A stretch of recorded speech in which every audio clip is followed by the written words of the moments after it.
Hola de nuevo amigos, soy J. Torres, vuestro exacto matemático, y aquí me tenéis con un nuevo vídeo sobre curiosidades. Este vídeo también es un vídeo sobre los griegos y es una obra fascinante que se hizo en el siglo VI antes de Cristo y que consistió en perforar un monte para hacer un acueducto a mano y desde los dos extremos. Como os digo, es un vídeo muy apasionante y no os quiero explicar más cosas porque lo que quiero es que lo veáis. La descripción es una descripción lenta con muchas imágenes y os voy a dejar un pequeño índice ahora al comienzo para que vosotros decidáis qué parte del vídeo queréis ver primero, hacia qué parte queréis ir, aunque yo os recomiendo que lo veáis de principio a fin. Es un vídeo entre 15 y 20 minutos y como os digo, es fascinante. Espero que lo disfrutéis. Vamos a ello. Como os he dicho al principio de este vídeo, hoy os voy a hablar de una proeza que hicieron los griegos en el siglo VI a.C. El tema es el túnel de Eupalino, también llamado acueducto eupaliniano. Pues bien, antes de entrar en materia, os quiero poner en antecedentes. Samos es una isla griega ubicada en la zona oriental del mar Egeo y separada de Turquía por un estrecho de 1,6 kilómetros que se llama Estrecho de Mácala. Samos es conocida por su producción de vino dulce, moscatel y aceite de oliva, así como una serie de atracciones turísticas entre las cuales está este famoso túnel. El túnel de Eupalino, el Ereo, que es un santuario dedicado a la diosa Hera, donde queda una serie de restos nada más, y el antiguo puerto eupalino se llama Pitagóreo. Bueno, Samos dio grandes personajes. Aquí en Samos nacieron el matemático Pitágoras, el filósofo Epicuro y el astrónomo Aristarco. En el siglo VI a.C., la isla de Samos estaba gobernada por un tirano llamado Polícrates. Pues bien, este tirano, ante la necesidad de abastecer de agua a la antigua capital de Samos, decidió la construcción de un acueducto. Había unas fuentes que estaban situados en la vertiente norte del monte Ampelo. Este monte actualmente es denominado con el nombre de Castro, y quería llevar agua de aquellas fuentes a la ciudad, que se interponía. El monte se interponía entre las fuentes y la ciudad. Entonces, bueno, pues le encargó a Eupalino, que había nacido un griego que había nacido en Megara, que era un arquitecto al cual ya había hecho las murallas de la ciudad, que hiciera un acueducto. Pues bien, este hombre tuvo la osadía de, después de estudiar la posibilidad, que evidentemente una posibilidad era darle la vuelta al monte y hacer un acueducto visible, pues bueno, decidió atravesar dicho monte, el cual tiene 226 metros de altura, con la vocación no solamente de que fuera un túnel que llevara el agua desde esas fuentes hasta la ciudad, sino también que tuviera vocación de asegurar una salida segura de la ciudad si fuera necesario. Este túnel eupalino lo desarrolló entre el año 535 y el año 532 a.C. El túnel tiene 1036 metros de largo y dicho túnel es el segundo que se conoce en la historia que fue excavado desde ambos extremos, es decir, se inició desde las dos caras opuestas. Fue el primer túnel realizado de una manera metódica, utilizando los conocimientos científicos de la época que como veremos eran muy escasos, pero bueno, derrocharon sentido común, inteligencia y una optimización al máximo de las pocas matemáticas que conocían. En su tiempo fue el túnel más largo que había y, y hoy es una atracción turística, como os he dicho antes, que fue descubierto, estuvo durante mucho tiempo, este túnel estuvo en activo, luego evidentemente dejó de utilizarse y fue descubierto en el año 1882 y bueno, pues de alguna manera rehabilitado para el turismo, iluminado y actualmente permanece abierto al público. Cuando en 1882 descubrieron este túnel y, y bueno, lo abrieron, lo recorrieron para localizar restos y para ver qué pistas había sobre la construcción, bueno, descubrieron que en la parte superior de las paredes había pintado una serie de caracteres arcaicos con una inscripción paradigma que indicaba el modelo que debían seguir los trabajadores para realizar la perforación. Y también descubrieron que a lo largo de toda la galería inferior corre una línea horizontal que indicaba el nivel exacto que debía seguirse en la excavación. Y bueno, pues de esta manera se consiguió una pendiente bastante regular del 0,4% y cada 63 metros hay una señal vertical, esto es muy curioso, que lleva al lado un número y un nombre. Se supone que es la persona responsable de cada uno de esos trabajos, de cada uno de esos grupos. El cómo se construyó, como os he dicho, hay varias evidencias. Y una de las evidencias es que la perforación se inició de manera manual por dos grupos de trabajo situados en extremos opuestos, de manera que pudieran encontrarse en el centro del túnel. Pero, ¿qué hacer para que esto ocurriera, para que se encontraran? Pues como os he dicho hace un momento, hay cosas evidentes y otras que no lo son tanto. Las evidencias son que Eupalino era consciente de que los errores en la medición podían hacerle perder el punto de encuentro de los dos equipos, tanto horizontal como verticalmente. Por tanto, él utilizó las siguientes técnicas o estrategias.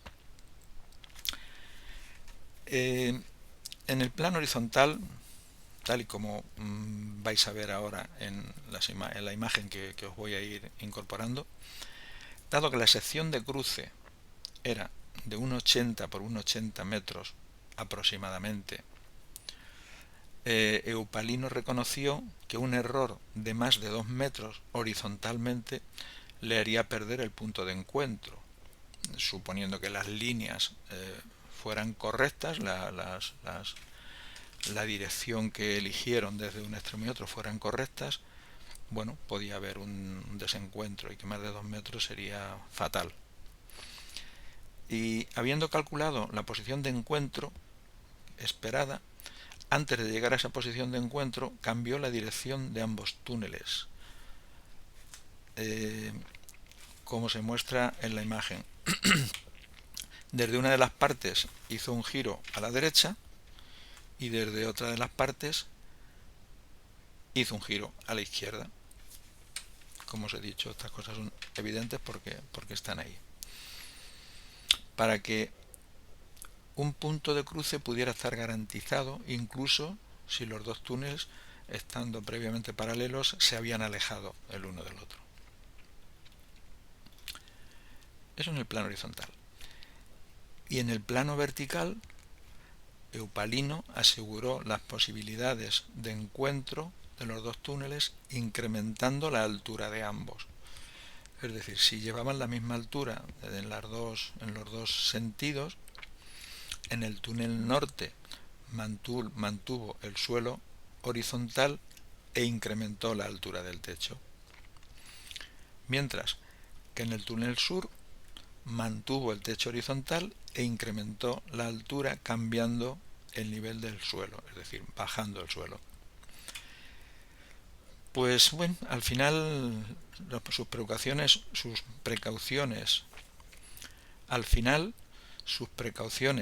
en este sentido fueron innecesarias, debido a que las mediciones indican que prácticamente con lo que él había previsto no había ningún error.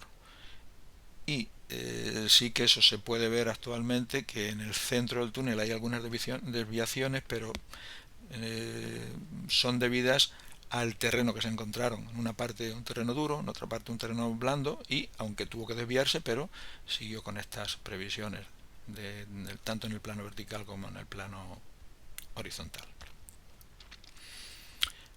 Hasta aquí, como os he dicho, son cosas que son evidentes porque están ahí y se pueden comprobar. Pero lo que no podemos comprobar es cómo consiguió que se iniciara la perforación desde puntos opuestos con una línea correcta. Y ahí es donde los datos constructivos se especula, pero ha sido aceptado por la mayor parte de los investigadores que han trabajado en esto. Están de acuerdo en lo que escribió Herón de Alejandría. Y lo que escribió este hombre fue lo siguiente: dijo que para iniciar el túnel de entre ambos lados con el ángulo adecuado, según se aprecia en la imagen, Eupalino fue marcando puntos a un mismo nivel, bordeando el monte, desde el punto A, entrada sur, hasta el punto B, entrada norte. Estos puntos son los que veis en la figura y que forman ángulos rectos. Esos puntos son el punto D, E, F y G, como podéis apreciar. Todos ellos fueron marcados con líneas perpendiculares, con la ayuda de una dioptra básica, que, como también veréis en la imagen, es un instrumento básico usado por los griegos en topografía y posteriormente usado también en astronomía. De esta manera se pudo formar el triángulo rectángulo ABC, en el que el cateto BC sería la diferencia entre el segmento DE menos el segmento FG, es decir, con unas hipótesis de medidas que están reflejadas en la figura, serían 1000 metros menos 375 metros, que es la diferencia entre D 1000 metros y FG 375, con lo cual ese cateto, el cateto BC, son 625 metros. Y de la misma manera, el cateto AC sería la diferencia entre el segmento EF y los segmentos BG y AD, es decir, 1500 menos 450 menos 225, con lo cual ese cateto, el cateto AC, son 825 metros. Estas no son las medidas que evidentemente utilizó Eupalino, utilizaría otras, pero el tema es que con estas medidas sale ese triángulo y sale esa medida de los 1036 metros, como veremos ahora. Con estos sencillos cálculos matemáticos lo que tenemos es un triángulo rectángulo que nos proporciona no solamente la distancia que tendría el túnel de 1036 metros, podéis comprobarlo utilizando el teorema de Pitágoras, sino el ángulo que nos facilita la línea que deberían seguir los obreros a la hora de ir efectuando la perforación, dado que se pueden construir triángulos semejantes al triángulo grande, al amarillo grande ABC, en el punto A y en el punto B. Si construimos en el punto A y en el punto B triángulos semejantes, nos aparece la línea a seguir por el túnel, que es la línea AB en la perforación, que está definida por las hipotenusas de esos triángulos trazados más pequeñitos en el punto A y en el punto B. Y esas líneas son, en el punto A es la línea AB' y en el punto B la línea que tendrían que seguir era la línea de la hipotenusa B'.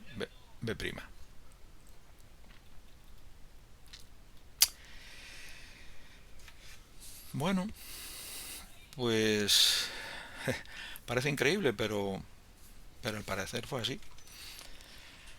Para conseguir que la perforación, porque hemos hablado de la línea, de la dirección que debían seguir.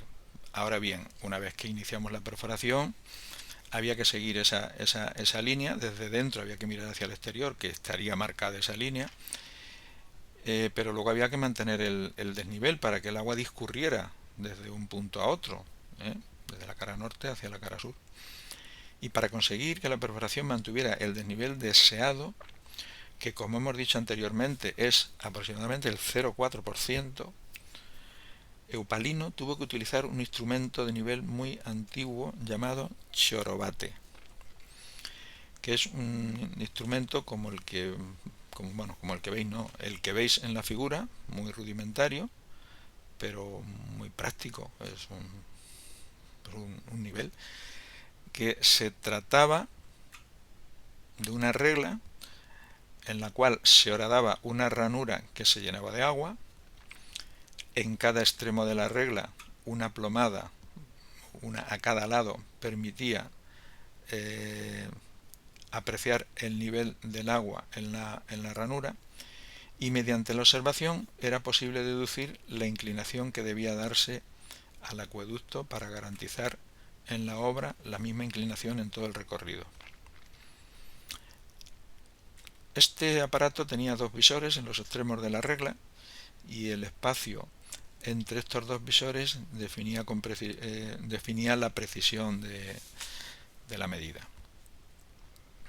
Bueno, también visto así no nos lo creemos, vamos, es difícil de creer, pero bueno, ahí está.